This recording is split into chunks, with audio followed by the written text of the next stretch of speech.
लोग कहते हैं मुंबई, दिल्ली, बेंगलोर इंडिया के सबसे डेवलप्ड सिटी, पर सच्चाई ये है कि बहुत लोग इन सिटीज में रहना नहीं चाहते। इन्हीं सिटीज में सबसे ज्यादा पैसे हैं, जॉब्स हैं, फिर भी लोग भाग रहे हैं। क्यों? क्योंकि डेवलप सिटी होना और रहने लायक सिटी होना दोनों बिल्कुल अलग चीजें हैं। और ये फर्क समझने के लिए आपको एक ऐसी सिटी की कहानी सुननी होगी जहां लोग सिर्फ रहते नहीं, जीते हैं। और वो सिटी है चंडीगढ़। देखो, मुंबई में क्या होता है, 2 करोड़ दे के 500 स्क्वायर फीट का फ्लैट मिलता है और फिर डेली 3 घंटे ट्रेन में चिपक के ऑफिस जाना पड़ता है। बेंगलोर में बारिश आए तो सीईओ की मर्सिडीज भी पानी में डूब जाती है। दिल्ली में नवंबर आता है तो मास्क पहन के घूमना पड़ता है। लेकिन चंडीगढ़ में सेम 2 करोड़ में 3 BHK घर मिलता है। कहीं भी जाना हो बस 20 मिनट लगते हैं और पॉल्यूशन ऑलमोस्ट जीरो होता है। चंडीगढ़ सिटी सबसे छोटे होते हुए भी सबसे ज्यादा डेवलप महसूस होती है। पॉपुलेशन देखो तो सिर्फ 10 लाख है, मुंबई से 20 गुना छोटी। बजट भी इतना ज्यादा नहीं है, फिर ये सिटी इतनी सक्सेसफुल कैसे है? इसका जवाब छुपा है 1950s में। वो टाइम जब रिसोर्सेस नहीं थे, पैसे नहीं थे, लेकिन तब एक डिसीजन लिया गया। एक ऐसा डिसीजन जिसने इंडिया की अर्बन हिस्ट्री को ही बदल दिया। और आज मैं वही डिसीजन को डिस्कस करूंगा। तो चलिए शुरू करते हैं। 1947 में इंडिया आजाद तो हुआ, लेकिन साथ में पार्टीशन भी हुआ। पंजाब बीच से कट गया। वेस्टर्न पंजाब पाकिस्तान चला गया, जहां लाहौर था जो कि पूरे पंजाब का कैपिटल था, और ईस्टर्न पंजाब इंडिया को मिला, लेकिन बिना किसी कैपिटल के। अब प्रॉब्लम ये थी कि हाईकोर्ट कहाँ लगेगी, चीफ मिनिस्टर का ऑफिस कहाँ होगा और गवर्नमेंट कैसे चलेगी। पहले शिमला को टेम्पररी कैपिटल बना दिया, लेकिन शिमला परमानेंट कैपिटल नहीं बन सकता था क्योंकि विंटर में तो सब कुछ बंद हो जाता था। तो अब दो ऑप्शन थे सामने। पहला ऑप्शन, किसी पुरानी सिटी को कैपिटल बना दो। अमृतसर हो सकता था, जालंधर हो सकता था, लुधियाना भी। लेकिन प्रॉब्लम ये थी कि ये सिटीज पहले से ओवर क्राउडेड थी, प्रॉपरली प्लान्ड भी नहीं थी, और सबसे बड़ी बात, रीजनल पॉलिटिक्स का इशू था। किसी एक को चूज करोगे तो बाकी नाराज हो। दूसरा ऑप्शन था, नई सिटी बनाओ, स्क्रैच से, जीरो से शुरू करो। नेहरू ने यही ऑप्शन चूज, लेकिन ये डिसीजन इतना सिंपल नहीं था जितना सुनने में लग रहा है, क्योंकि उस वक्त पार्टीशन का जख्म अभी ताजा था। 10 से 20 लाख लोग मर गए थे, 1-1.5 करोड़ रेफ्यूजीज आ गए थे जिन्हें सेटल करना था। इकोनॉमी बिल्कुल वीक थी,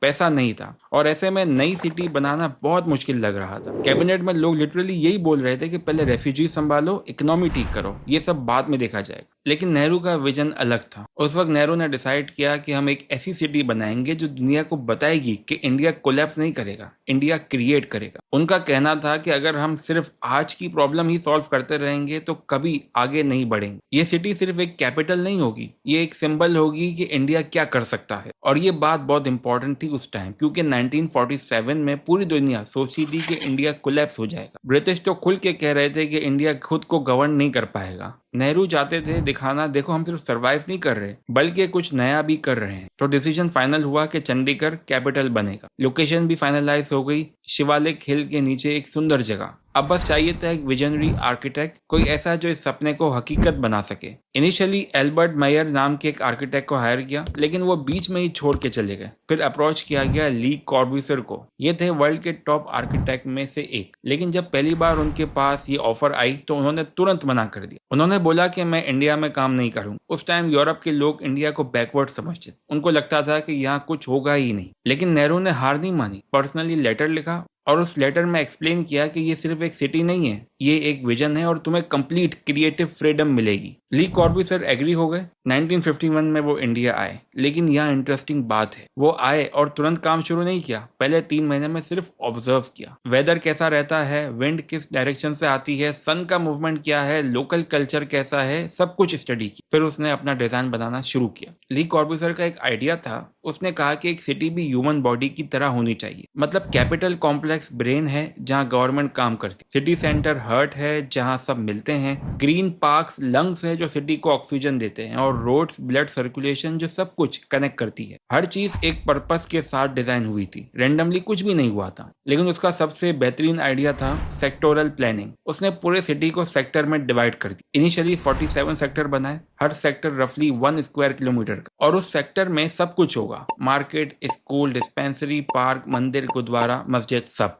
अब जरा सोचो इसका मतलब क्या है प्रैक्टिकल लाइफ। अगर आप सेक्टर 22 में रहते हैं तो आपकी 80% डेली नीड्स वहीं पूरी हो जाती है। सब्जी लानी है तो मार्केट 5 मिनट पे है, बच्चों को स्कूल भेजना है तो वो वॉकिंग डिस्टेंस पे है, डॉक्टर के पास जाना है तो सेक्टर में ही है, पूरी सिटी क्रॉस करके जाने की जरूरत नहीं है। अब मैं आपको समझाता हूँ कि ये इतना स्पेशल क्यों था। देखो, मुंबई में ऑफिस साउथ मुंबई में है, लोग बोरीवली में रहते हैं, रोज 4 घंटे ट्रेन में सफर करते हैं। दिल्ली में ऑफिस कनॉट प्लेस या गुड़गांव में है और लोग दवरका में रहते हैं, डेली 3-4 घंटे ट्रैफिक में गुजारते। बेंगलुरु में कंपनीज वाइट फील्ड में है और लोग कुरामनगाला में रहते, डेली 4-5 घंटे रोड पे गुजारते। लेकिन चंडीगढ़ में ऑफिस 15 मिनट दूर है, मार्केट 10 मिनट पे, स्कूल वॉकिंग डिस्टेंस पे, एवरेज ट्रेवल टाइम है सिर्फ 20 मिनट। तो अब आपका सवाल होगा कि क्या दूसरी सिटीज चंडीगढ़ को कॉपी कर सकती? मुश्किल है लेकिन नामुमकिन नहीं। सबसे बड़ी प्रॉब्लम पॉलिटिकल विल की है। इलेक्शन हर 5 साल में होते हैं तो फिर कौन सोचेगा 10-15 साल आगे का। चंडीगढ़ में ली कॉर्बिसर को 10 साल दिए, आज कौन सा सीएम एक प्रोजेक्ट को 10 साल देगा जब नेक्स्ट इलेक्शन में रिजल्ट देखने हैं। उम्मीद है मेरी जानकारी आपको पसंद आई होगी। For more videos please like this video and subscribe this channel.